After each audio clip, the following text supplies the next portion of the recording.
Good afternoon, everyone. This is Queenie Clem with Queenie's Book Talk and Reviews, and I am your literary ambassador. And today I have on my channel author Samantha J, and her motto is living life and loving it. Welcome, welcome, welcome. How are you? I'm good. Thank you for having me, Queenie. I'm doing good. And tell us about yourself. Well, I'm author Samantha J. I am an author of 5 books and two anthologies on the way. I also write for magazines, one inspiring magazine for authors, and then another one coming up shortly that I will announce at a later time. So also being a business and a business coach as well, career life coach. I do that as well. And I'm married and I have children and grandchildren and all that good stuff. And I'm just here to talk about living your best life and how you can do that. Okay. What is your genre? I don't have an actual genre. Some people would say my genre would be Christian romance in a few of my books. Mm-hmm. New book has a genre of a help book. Okay. It's more of a help book with a storyline because I write differently than most authors. So it's kind of hard to set me aside as a specific genre. My first 3 books are Christian romance is what they would call them. Mm-hmm. And that's a new segment that they're coming up in the book industry now. And then this current book, Raw and Real, is considered a help book, but it's a storyline as well. Okay. For readers who have not read your work, tell us about all of your books. Sure. So the first book I ever came out with was The Woman Cheetah, What She Won't Tell You I Will. I don't promote that book a lot, but people are still wanting that book. And that book is kind of like, it wasn't Christian romance. The genre was just like a raw type of information that talked about women cheating and why they cheat. Then I came out with the part 2, The Woman Cheetah, Making It Do What It Do. More of a Christian romance, talking about women that cheat, why they cheat. And I took 5 characters from this actual book, but I talked about them cheating themselves, not just on their significant others. And I talked about Karen, who is the wifey. I talk about Shaquita, which is the baby mama. I talk about Joyce, who's the home wrecker. I talk about Emily, who is the church girl, cheating in the church. And I talk about Sarah, who is a God-fearing woman, but she can't decide which way she want to go. So she's the down low girl. Mm-hmm. Mm-hmm. So I talk about these women and their journey of cheating and why they cheated and dealing with what they're dealing with, from anything from dealing with not having a father in their life, dealing with the mistreat, when women are done, they're done. Mm-hmm. And I talk about how the woman who has a lot of children from different men and how she reforms from that. And I talk about the church girl who's trying to date in the church, trying to be liked in the church, but she's going about it the wrong way with different men in the church. So it's kind of like a Christian romance because it's talking about how, we need to allow God to do things in our life, but it's also talking about their journey as women cheat. Mm-hmm. The next book I wrote was the second book, third book actually, and that book is actually Stepping Out of Hell with High Heels On. So with this particular book, I talk about 3 friends, one is a man, and what they're dealing with in dating and trying to be in the Christian realm. Everything from the wrong side of dating the same type of person, but different people, meaning we need to change ourselves because we keep meeting the same type of man or a woman. And I talked about the journey of Jordan, who is having a problem finding a good woman. He's a man in the church, but he's looking for the same thing his friends are looking for. So I talked through their journey on how they can step out of hell with high heels on, and him being a man, how he deals with these 2 female friends that are trying to date in the dating realm. And one of them he's really interested in. So I talk about that in this book, and it's a storyline of their life and how they all come together in this situation of dating. The next book is Toxic Side Effects. And what toxic side effects, it talks about generational curses in the family. It's a storyline that talks about understanding the capacity of a mother who was raising 7 children, and how all of them got all different types of aspects from her, and dealing with generational curses and things that they were dealing with. She has kids that's doing well and kids that's not doing well in their life. So it's a storyline. And she was originally a preacher's daughter and ended up having 7 kids with no husband, and how she raised her kids and what happened to them on their journey through her relationship and her decisions in life. And then my recent book, which is Raw and Real, How to Live Your Best Life. And what that book is basically about is living your best life through adversities. We all have adversities in life. We all deal with adversities in life. I talk about everything from being indifferent. I talk about being in an unhappy place. I talk about suicidal mindset, death do us part, family resentment, acceptance, embracing the baggage. I talk about raising our children that we have problems with and how we go about that, how we deal with abuse, depression, and forgiveness. And through dealing with all of that, how do we learn to live our best life? Okay. And would you like to read a snippet of one of your books?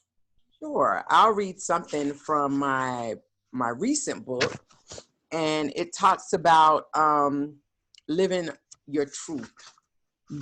How we have to first live our truth before we can get past other things. In my books also, I do a lot of quotes because I know a lot of quotes have helped me in life. So I do a lot of quotations in my books to help people. But talking about living truth, now revealing a living truth will make some people feel that it's all about them, when you are really trying to focus on you. This has nothing to do with anybody but you and what your healing process have been over the years. A lot of family and friends could not imagine what you've been through because you choose not to share it. Now it's time to reveal the living truth and how you're able to learn to live your best life. Meet Mary. Her life may seem similar of many. She has a lot of people, but she has a lot of people around her, but she's living in darkness. Her childhood was not a bad one. So I first have to say this before I go on with the why behind the what. Her parents divorced when she was still young. She spent time with both of them, North Carolina with her mother and Washington, D.C. with her dad. Mary was her mother's child only, but her father had other kids, so she had siblings.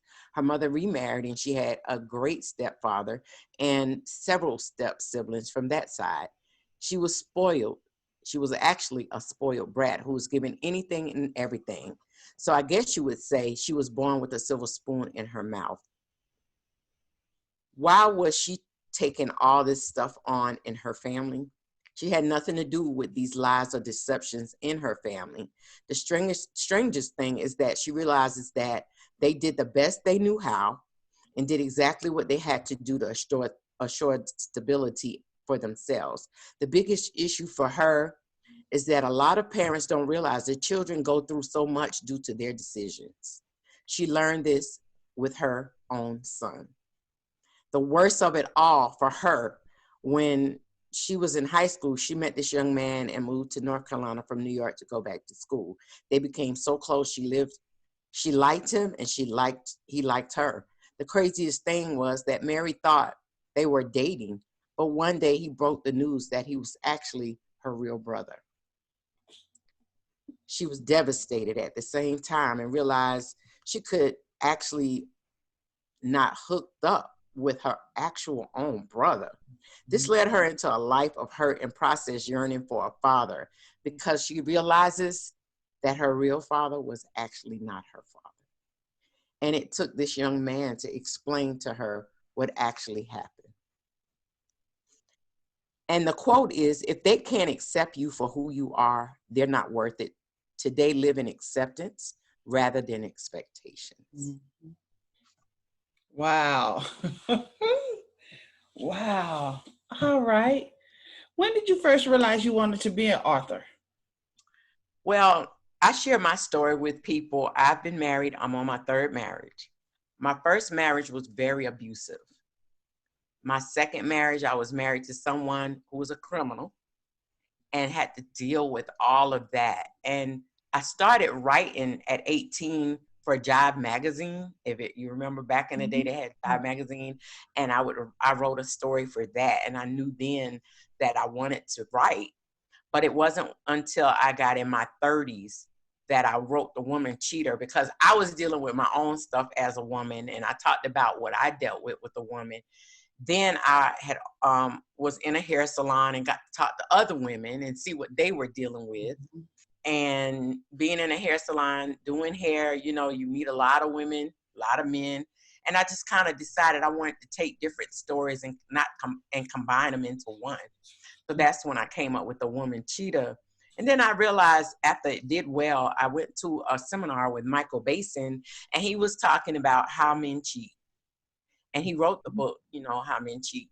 And he said, but women are scared to tell their side. And I said, well, I'm not. He said, I bet you won't write a book about it, because women don't write against themselves. So I wrote the book. I got a lot of exposure from him and other people out there, because I was the woman sharing the stories about how and why women cheat. So then after that book did well, I decided I wanted to go forth and write books to help other people and things that I was dealing with or people that I knew was dealing with, to kind of share my story so I could help other people, but do it in a storyline versus just writing a tell-all book about myself. So a lot of my books, you would see a lot of me in it. You just won't know unless I share it with you. So that's why I started really writing, and knew then I was 35 years old that I wanted to write, and now I'm 53. I only bring out a book every few years, but I decided at that point, I wanted to write books to help men and women heal from their past, because your past can put you in a turmoil to where you may never heal, or put you into a depression, or even put you in a suicidal mindset to leave this world. So I wanted to let people know how they can heal from that and be able to grow from that, but be able to move forward in life and live your best life, knowing that regardless of what you go through, you can get past. Okay. Where do you get your ideas for your books? I got a lot of my ideas from personal life, a lot of my ideas from people that I've dealt with along the way over the years. And I just take certain instances and I kind of mix it up and write about them. How did you get your books published? I'm a self-publisher, and I went self-publishing. And the reason why is, a lot of times authors go out there looking for somebody to do the work for them, but you end up spending out more and not receiving anything. And I tell people now, if you think this is a world of make a lot of money, and you want to write just to make a lot of money, that's not how it goes. So I decided to go through self-publishing. And when I went through self-publishing, I went through a company, Author House, and I had them do the books, but I'm still in control of my books. What inspires you to write? Everyday life. For me, it's a relaxation. Also of sharing and being able to help people, because I see people going through so much, especially now with the COVID-19. A lot of people are committing suicide. A lot of things are going on around us in our world. So me writing and sharing experiences, I feel can help people get out of that. So I was on a show the other day, and people are saying that, this is so depressing being home. And I was talking about how you can be home and not be depressed, and still find your way in life to do something you need to be doing, which is your purpose in life once this is all over. So this is I call it a planning time. Yes. A good time to start planning and preparing yourself to do something different and move to your next level. So that's the inspiration for me. What has been the hardest thing about writing books?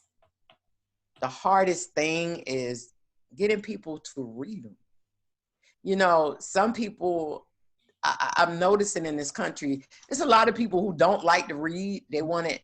I have a lot of people reach out to me, when your book's coming out? On audio, because I don't like to read. I like to listen to my books. But people don't realize how expensive that is to do an audio book. Mm-hmm. So getting people to actually read and support you, number one. And number two is once they read it, going online and actually giving your feedback on it. Because people don't realize that that's very important for an author or any author, not just me, for every author to give your input on what you thought about the book, going on Amazon and doing a little article on it, or going to their site and doing something on it to tell people what you thought about it. So that's hard to get people to do. They may buy it, but they don't want to give any feedback. Mm-hmm. And that was my next question. How do you feel about reviews? I love reviews. I want reviews because as with reviews, you get the best, you get the real talk from your people reading your books, and it helps you be better. From my past reviews, I've been able to do better and better and better. I talk to people. I'm real with mine. My first couple of books were good, but it had a lot of mistakes and a lot of issues in them. And people was like, this book was hard to follow, or this book was good, but this was wrong. But I didn't take offense to it. It just made me become a better writer and make sure I spend my money in the right places of getting it edited and doing the right thing. So every book was a lesson for me to writing this current book. So I love reviews. Okay. What do you think makes a good story? I think what makes a good story is the storyline. You know, some books are out here and they're just writing. Everybody who writes is not a writer. And it can throw you off. It can put you in another mind space. I think it's your storyline is what's going to make you a good writer. Do you have something people need? Especially during these times. Mm-hmm. People read for relaxation, but they also want to get, my mother even shared this with me the other day. I need something to read that's going to inspire me. So that's what makes a good writer. Mm-hmm. And I'm glad that a lot of people tell me, you know, my books inspire them. Mm-hmm. I get a lot of emails from people that say, oh my God, you were talking to me in your book. So I think that's what makes a good writer. What has been your greatest accomplishment thus far in the writing industry? My greatest accomplishment has been being able to travel the country and talk on platform.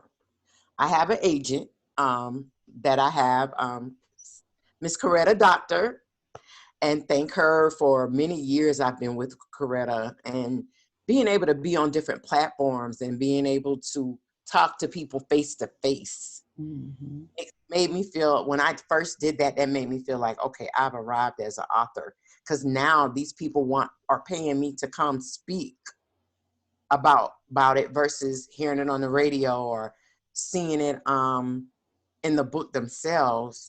I'm paid to speak there and be able to give people one-on-one in front of them. So that's a great accomplishment for me as a writer.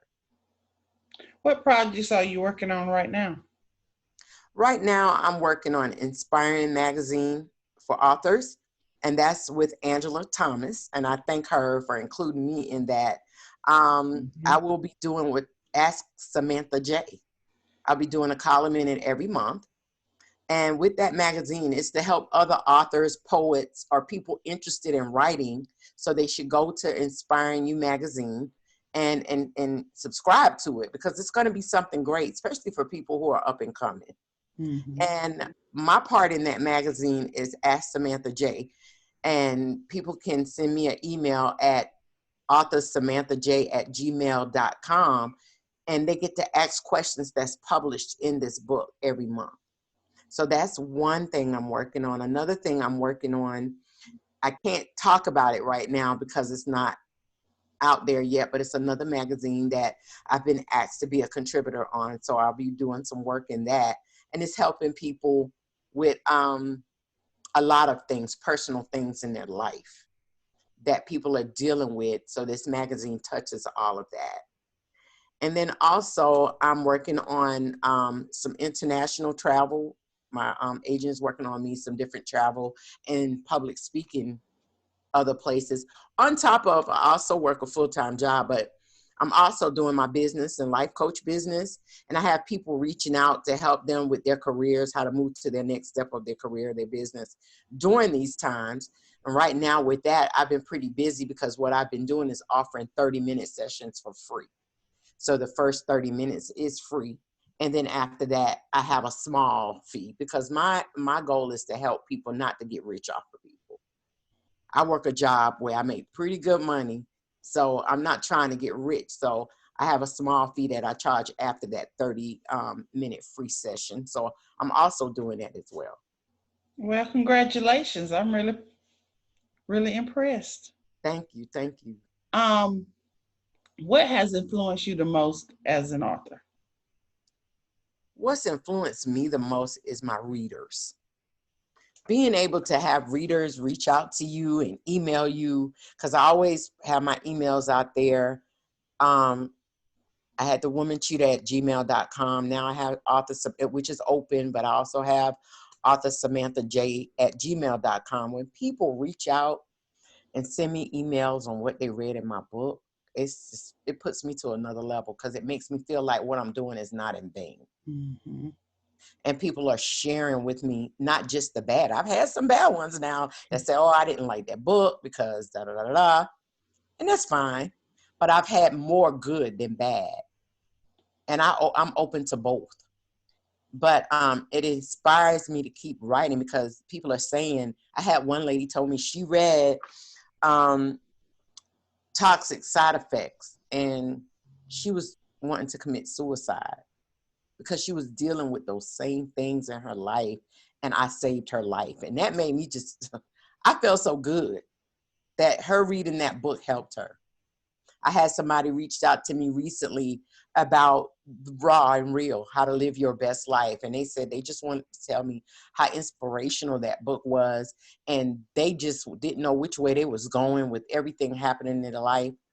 And they wanted to tell me thank you because that book, if it didn't inspire, she said, your book inspires. And if people don't get inspired by your book, they can't be inspired. So that inspires me to keep writing to help other people.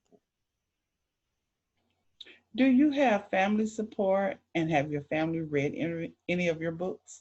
Oh, yes. My family is my biggest supporters. My family and close friends have been my biggest supporter. My husband, I thank God for him because he allows me to do these things. Most husbands wouldn't deal with what they have to deal with, me working and then after work on top of book stuff. On top, he always encouraged me, do it, do it, do it. If you got to travel somewhere, how much is it? Do it. So it's good to have him supporting me.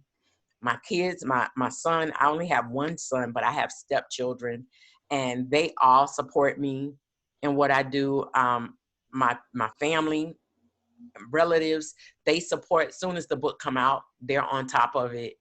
I was so glad to get a review back from Ron Real saying how many copies I sold the first month that it was out. Mm-hmm. And I know there had to be a lot of my families because I sold over 300 copies in 1 month, which was very good for the first month. So, and when I saw that check, it was nice too. So I have a lot of supporters, and I just thank God for it because God is the reason why I'm able to do this. Okay. How can readers find you and your books? So readers can find me on Facebook, author Samantha Jackson, and that is my personal page, but I do have an author's page. You can like at Samantha Joyner, and that's Samantha Joyner for my author's page, and my regular page is author Samantha Jackson. And I'm on Instagram, JYNRSAM. I'm on Twitter, JYNRSAM. They can also email me at authorsamanthaj.com. They can find my books on Amazon, Books A Million, Walmart.com, or my website at authorsamanthaj.com, www.authorsamanthaj.com. All right. Before we go, is there anything else you would like to say? Well, I thank you for having me on the show. I'm excited about meeting new people, and God put you in my space, and I thank God for that, because you're doing great things. I just want to tell you, continue doing the great things you're doing for authors, because it's a lot of us out here and people don't support, and someone like you are a supporter. So I thank you for supporting Thank and you. allowing me to be on your show. And I tell people, read my book, pick it up, give me your feedback. Email me at authorsamanthaj@gmail.com if you want to reach out. And I answer within 24 hours, and let me know what you think, so I can continue giving back to people what I feel that's needed. All right. Thank you so much for coming in today. I really appreciate it. Well, thank you for having me on the show, and you guys have a blessed day. All right. This is Queenie Clem with Queenie's Book Talk and Reviews. Happy reading. Bye, y'all.